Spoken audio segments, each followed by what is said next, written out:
Oh, there's one final beef, and it's the beef going on between the city of Atlanta and Keith Lee. Food critic and MMA fighter who's still whoop your ass if you run up on him. Keith Lee was doing his food tour. I heard he tore Atlanta down. It's crazy because he's so polite and nice. He's a nice guy. And he's telling everybody be kind. And people are just losing their shit. And I get it because I follow a couple food critics like Mr. Chime Time. But that'll make people. I saw something on them today. Chime Time is from North Carolina, so I follow him. Okay, I saw him today. Yeah, he be on Green. Reason he popped up on my. And so he be doing the same thing. He be going to different cities, touring, hitting up the local spots, eating food. And it's just weird how not liking a certain location sparks a lot of like death threats and anger. Because, yeah, I mean, I watch other food critics, and like I said, Keith Lee ain't the only person catching feedback. But he's the most. He's the highest profile. Yeah, but there are smaller food critics that do what he does, and they catch the same heat. They post death threats. Like, I can see and that. It's all over pork chops and customer service. But you know what? We take food serious. I get it. And I think it's great because now it holds restaurants accountable. Now, everybody's taste is different. Yeah. Everybody's taste is different. So something that they might like or they might not like. Now, I've been hearing some shit about Atlanta restaurants before, Keith. But for the most part, he's talking about food, but he's also talking about the customer service of the restaurant. Yeah. That's what. And a lot of these restaurants need to be checked. Yeah. And in Atlanta, I've always heard crazy shit about Atlanta restaurants and what they do and do not accept. Yeah. So, I mean, he's just going there doing his reviews, and now people are threatening his family, threatening him, and he's threatening not to do another tour. And I totally get it because it's not worth it, and he's still going to get paid. He's going to get paid whether he go on tour or not. So. But that's just how it is being a food critic. And then there was a response that one of the owners gave to the restaurants he gave a bad review to, talking about who is he and what qualifies him to be a food critic.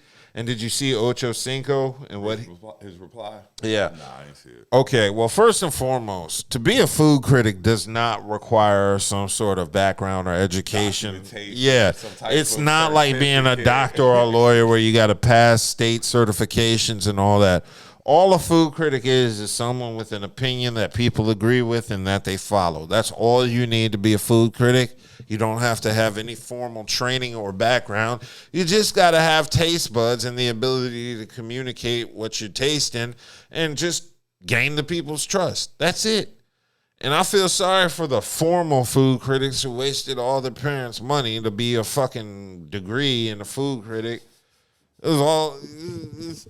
There's nothing. You don't need all that. Anybody could just be like, this rice is good, and you needed 4 fucking years at a university and debt. And what's dope about it is, because it's a spinoff of Guy Show and stuff like that for the most part, but it goes to the spots that he ain't going to. Yeah, he's not going to these spots. So Keith Lee or these other food critics go to these spots that we would frequent because we're always looking for something different. Yeah. We're always looking for a different experience. Yeah. I mean, I know a few food critics in Raleigh that have made me come out to check a place out because they gave it a great review and it was a restaurant I wouldn't have thought twice about going to.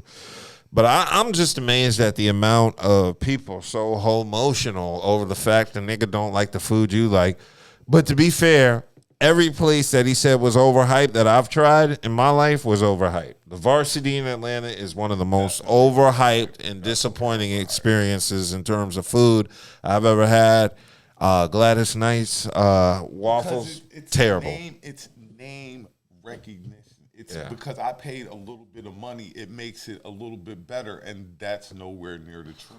Yeah. And that's what, like you say, was brought to the light. Just because these are quote unquote kind of upscale, they still ain't hitting on nothing. Yeah, there are a lot of places with bad food. And you would think if he walked in the door, you would put your best foot forward. Because you know that. But he don't want that. He does not want to be known. He wants to be anonymous and get the same experience everybody else gets. He doesn't want the red carpet rolled out for him.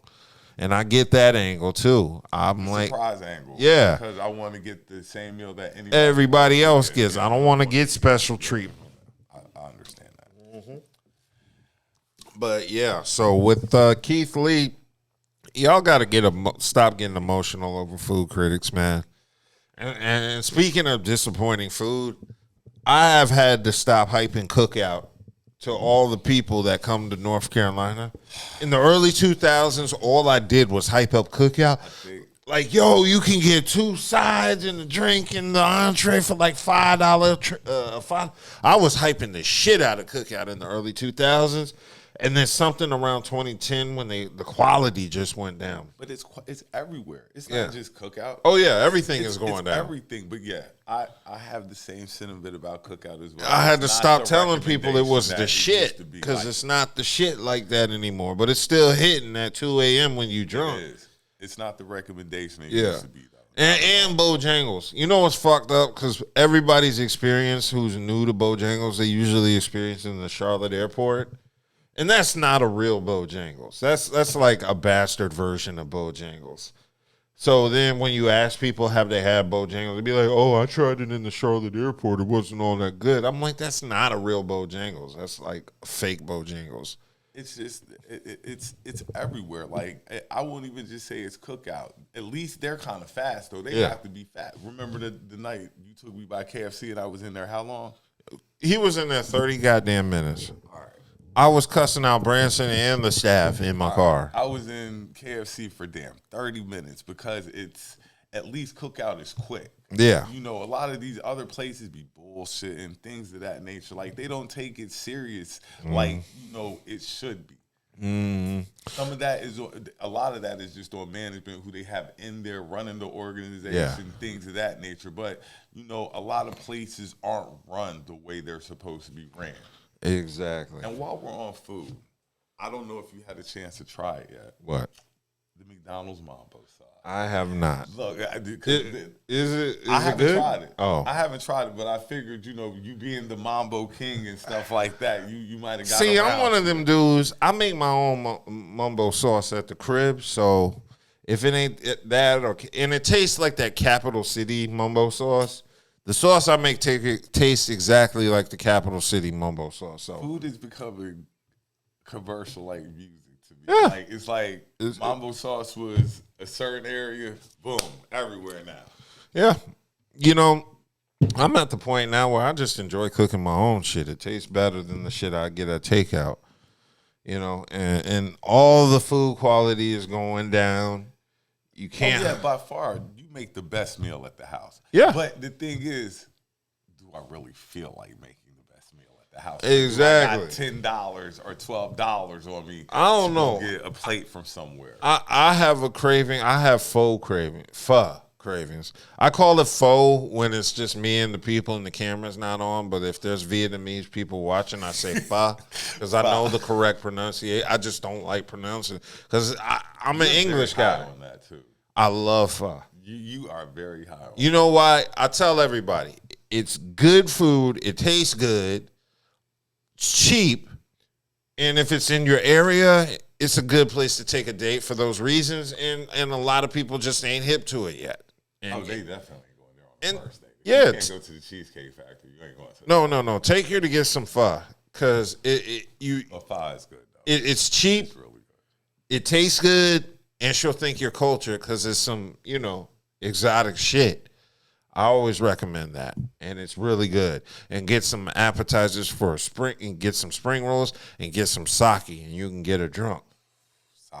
Yeah, sake is delicious. Sake hits you so quick. That shit sneak up on you. It hits you so quick you won't know what happened. And if you in the right city, all of what I just said, appetizer, 2 entrees, 2 drinks, that should run you about $40 to $50 to $60, just depending on what city you're in. So it's not that expensive.